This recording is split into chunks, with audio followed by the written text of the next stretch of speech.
मधुसूदन यादव ने बजट पेश किया।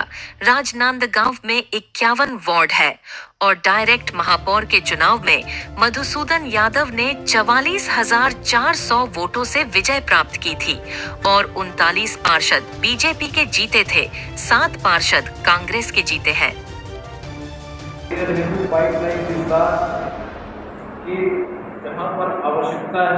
मधुसूदन यादव ने आज बजट पेश किया, जिससे कांग्रेस के लोगों ने कम संख्या होते भी काफी हंगामा किया। निगम अध्यक्ष पारस वर्मा ने हंगामा को शांत किया और फिर से बजट सत्र चालू हो गया है।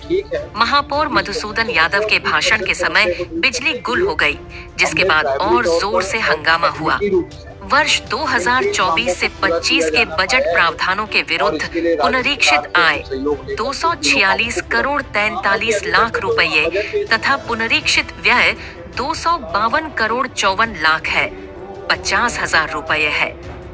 बजट अनुमान अंतर्गत कुल अनुमानित आय 320 करोड़ 16 लाख 52,000 रुपये तथा व्यय 376 करोड़ 54 लाख 754 रुपये है, 2,000 रुपये था, जबकि वर्ष 2024-25 में प्रारंभिक अवशेष राशि 56 करोड़ 9 लाख रुपये था।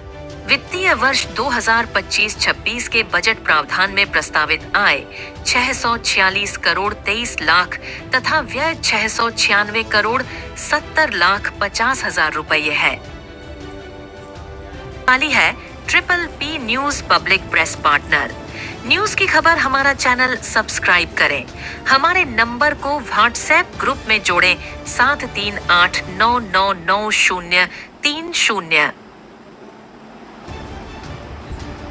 ध्यान में रखते हुए ताकि यदि ये 3 चीजों पर हम काम करने में सफल हो गए तो हमारा शहर का पेयजल व्यवस्था व्यवस्थित हो जाएगी।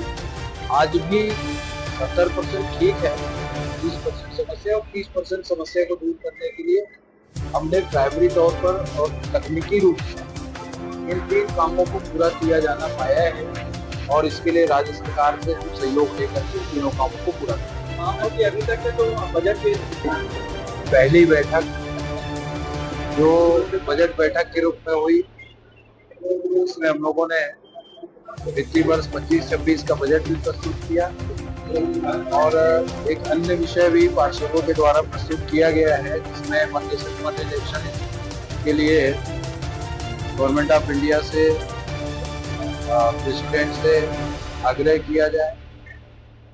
इस पर भी अभी चर्चा होना बाकी है और ये बजट पर भी चर्चा होना बाकी है। मुख्य रूप से इस समय हमने पेयजल योजना को प्राथमिकता दी है ताकि शहर में अमृत मिशन के काम पूरा होने के बाद भी जो इस वर्ष पानी की दिक्कतें आई है, चाहे वो रॉ वाटर की हो या सप्लाई की हो या टंकियों को भरने की हो, उसको मद्देनजर रखते हुए 2-3 मोटी चीजें किया है कि रॉ वाटर के लिए हम उमरा से पाइपलाइन के माध्यम से पानी लेके आएंगे और हमारा प्लांट में नदी में क्षमता बढ़ाने के लिए, स्टोरेज क्षमता बढ़ाने के लिए जो हमारा वर्तमान एनीकट है उसके हाइट बढ़ाएंगे। तीसरा, कुछ टंकियों को भरने के लिए अतिरिक्त पाइपलाइन की आवश्यकता है ताकि सभी टंकियां उतनी भर सके जितना रिक्वायर्ड शहर के लोगों की है। अभी ये होता है कि एक ही राइजिंग में 3-4 टंकियों को भरा जाता है और समय अभाव में वो चीजें पूरी नहीं हो पाती हैं, वो काम पूरा टंकी नहीं भर पाता है। इसकी वजह से पर्याप्त फोर्स के साथ हम पानी नहीं उपलब्ध करा पाते। तो इन चीजों के आने के बजट पे लगभग नगर निगम में प्रायः घाटे का बजट ही प्रस्तुत हुआ है आज तक और आज भी 20,95,000 लागत घाटे का बजट पेश हुआ है। ये बताएंगे, आते ही शुरुआत इस हंगामा का हमारा तात्पर्य हंगामा का मकसद नहीं है। हमारा तात्पर्य ये है कि जो सुविधा जनप्रतिनिधि को मिलना चाहिए वो उनका अधिकार है, उसको मिलना चाहिए था। हमें विगत 15 दिन से नेता प्रतिपक्ष का रूम देने के लिए ये लटकाया गया था और 2 दिन पहले रूम दिया गया जबरदस्ती जाया गया और उसके बाद एक ऑपरेटर की मांग करी थी, वो ऑपरेटर भी नहीं दिया गया, स्टेट भी नहीं दिया गया। तो हमारे विपक्ष के जो पार्षद हैं उनकी जो भावना है, जो उनकी जो आवेदन जो लिखना है, वो कहाँ कहाँ किस केस में जाएंगे, इसलिए उसकी मांग की गई थी। लेकिन आयुक्त ने कहा कि केवल 1 दिन के लिए सेट दिया जाएगा, 1 दिन के लिए ऑपरेटर दिया जाएगा। जबकि पिछले 15-20 साल के कार्यकाल में मैं देख रहा हूँ नेता प्रतिनिधि को सारी सुविधा मिलती है, एक ऑपरेटर की, एक कंप्यूटर की और रूम की। ये वंचित किया जा रहा था, इसलिए हंगामा किया गया, क्योंकि हम तो ज्यादा कोई चर्चा भाग ना ले, ये लोग कुछ तैयारी ना कर ले, इसलिए हमको रूम देने को रोका गया, कंप्यूटर देने के लिए रोका गया। और तो जब कल शाम के 5 बजे कंप्यूटर दिए हैं तो हमारे पार्षद लोग तैयारी क्या करेंगे, और रात भर लाइट बोल रहा है। सारी स्थिति को देखते हुए हमने आज मांग की कि नियम, मधुसूदन यादव जी महापौर बोलते हैं निगम टैक्स नहीं टैक्स चलता है, तो टैक्स चला या एक्ट चला, लेकिन जो सुविधा पिछले विगत 20 साल से चल रहा है वो सुविधा उस जनप्रतिनिधियों को देना चाहिए। ये इसकी इस बात पर बहस हुई थी। और रहा सवाल बजट की, बजट पुस्तिका पढ़ी गई है, बजट पुस्तिका में बहुत से बड़ी बड़ी वादे हैं, बड़े बड़े गुब्बारे छोड़े गए हैं, जो धरातल के ऊपर दिखाई दे रहे हैं, जमीन धरातल पे नहीं है, ये केवल लालीपाप है। इनके शहर में खरा उतरे ये तो वक्त बताएगा। ऐसे कई बजट हमने देखे हैं आगे जाके, जैसे बूढ़ा सागर हो गया, अमृत मिशन हो गया। अमृत मिशन में तो 220 करोड़ की जो चौपट लगी है, अब अमृत मिशन को फिर सेकंड पार्ट ला लिए, जबकि पहले ही पार्ट में 100 करोड़ का खरखरा से लेकर मोहारा तक का जो पाइपलाइन डाला है उसका रास्ता कोई उपयोग ही नहीं किया हुआ है। अब दूसरा अमृत मिशन में सेकंड पार्ट और लाख करोड़ रुपया ला लिया गया। तो केवल जो भी बजट दिख रहा है केवल भ्रष्टाचार की बूंद नजर आ रही है, कहीं इसमें धरातल के तहत ये बजट नहीं दिख रही, केवल लोगों को लुभाने की बात आ रही है। अब आगे देखना है कि कम से कम साल भर में यदि अच्छी विकास हो जाए तो विकास के साथ हम हैं, यदि विकास नहीं दिखता है तो उसका जरूर विरोध होगा। हाँ, उसके एक नहीं था, उन्होंने 2 पॉइंट लाया था, उसको एक ही, उसको 2 बात को उन्होंने एक और रख दिया था। हम श्रद्धांजलि में समर्थन देते हैं, लेकिन उन्होंने दो क्वेश्चन को एक में करके और बिना अनुमति के अध्यक्ष जी के लाके पेश करना ऐसा नहीं होता। प्रस्ताव बजट के समापन में लाया जाता है, तब उसमें प्रस्ताव होता है। इसमें हमारे सारे पार्षद तटस्थ थे।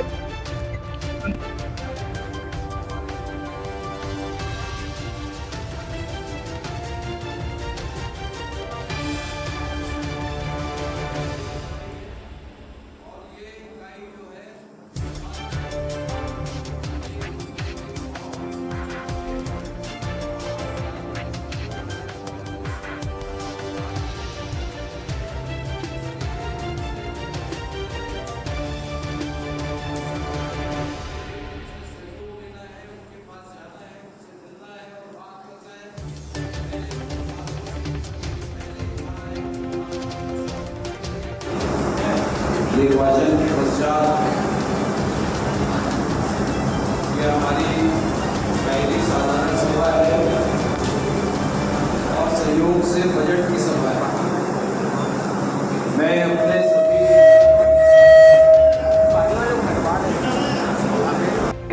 पाइपलाइन विस्तार की जहाँ पर आवश्यकता है शहर के अंदर इन क्षेत्रों के अलावा के 2 करोड़ 40 लाख रुपए के प्रावधान किया हुआ है।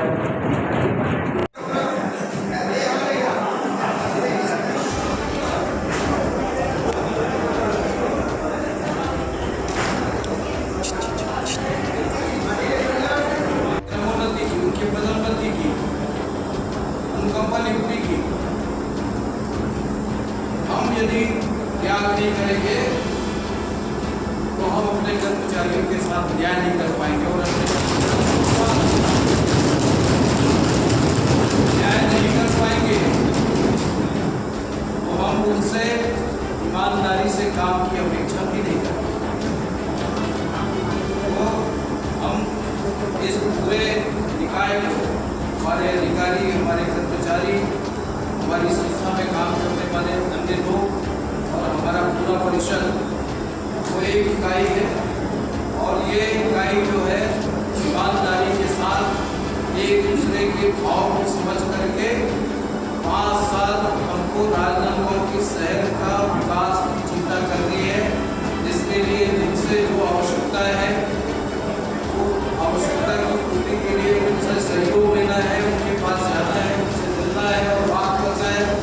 मैंने अपनी बात को शुरू करने के पहले ही कहा है कि आप सबका समर्थन भी लगे। कुछ अल्पकालिक कुछ दीर्घकालिक योजनाओं को शामिल किया है।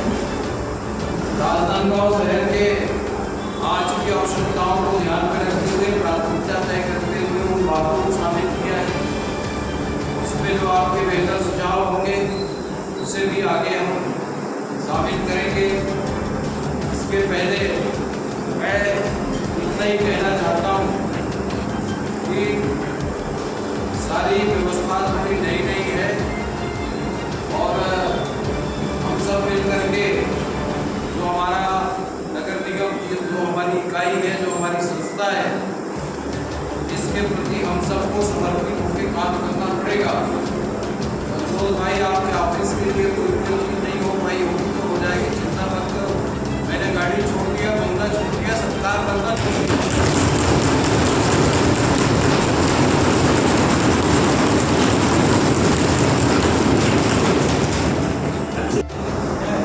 निर्वाचन के पश्चात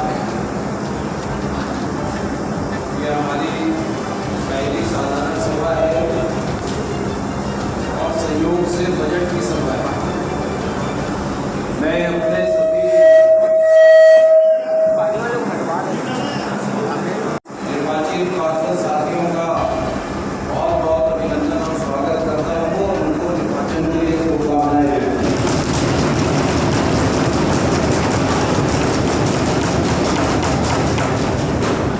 मैं हमारे सभी अधिकारी कर्मचारियों का भी आभार व्यक्त करता हूँ कि बहुत आर्थिक विपरीत परिस्थितियों के बावजूद, कई मेहनत करके सैलरी नहीं होने के बावजूद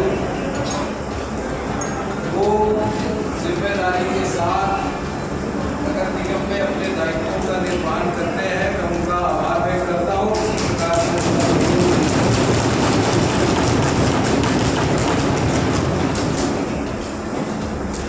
बजट में हमने राजनांदगांव के आधारभूत संरचना का एक परिकल्पना को रखा है। जो आज जहां हम खड़े हैं उससे आगे चलने की दिशा में काम करने के लिए हमने कुछ चीज़ों को चयन करके प्रस्तावित किया है, जिसका पठन मुझे करना है और मैं निवेदन करूंगा सभी हमारे सम्मानीय सदस्यों से और अपना सहयोग प्रस्तुत करें। जो बजट मेयर काउंसिल ने प्रस्तावित करके सामान्य सभा को स्वीकृति के लिए यहाँ पर प्रस्तावित किया है, जिसका पठन मैं करने जा रहा हूँ और मुझे उम्मीद है काम करना होगा और इस संस्था के प्रति जवाबदारी से काम करना पड़ेगा। मुझे कहलवा मत, ये तो कहने के लिए बहुत बातें, हमें पीछे छोड़ के आगे चलना है। आज जहाँ